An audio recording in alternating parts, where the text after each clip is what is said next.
When do you advise a student to retake versus not? Because obviously that's a lot of time, energy, a lot of money to retake a test. Maybe if you're aiming for a one, I don't know, my goal, like my bottom minimum, whatever, cutoff point was a 167. And so I was like, okay, if I don't get a 167, I'm retaking it. I don't care.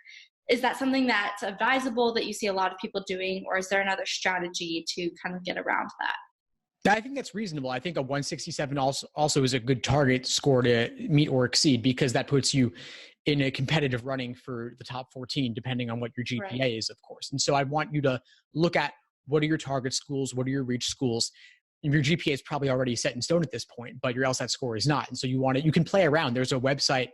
Actually, LSAC has a website, like an LSAC GPA calculator, and you can plug in your LSAT score and your GPA and then see what your odds would be at various law schools given their medians of their previous matriculating class, and then see how you stack up.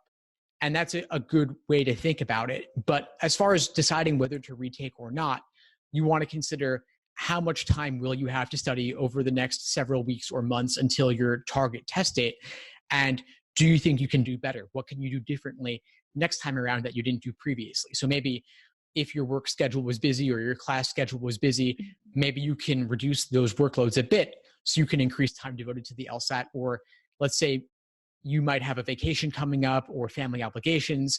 If you can work around those and put in the time, then you stand a chance at doing better next time around. Or maybe if you didn't use the right resources previously, you didn't use enough real exams or didn't do enough real exams, and you can change something for the future. If you can modify your study plan and your schedule, then it's worth it. It's worth giving it another shot. The LSAT weighs more heavily than any other factor in law school admissions, but it all comes down to just that one day. And of course, the weeks and months leading up to it. But in comparison, your GPA it's the culmination of 3 or 4 or more years of work. And so it's worth giving the LSAT relatively equal investment. And I'm not saying to study for it for 3 to 4 years, but I would treat it like a 6-credit class in college over the period of 3 to 4 months at least.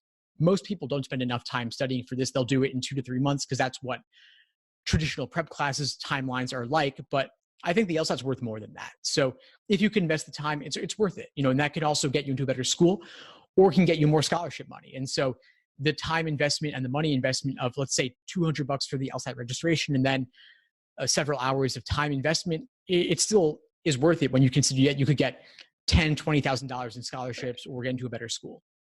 Thanks for tuning into the show. Please subscribe if you haven't done so already to be notified of new episodes as I release them. And feel free to reach out if you need anything at all as you move forward with your prep. I'm happy to help however I can. In the meantime, I'll wish you all the best and take care.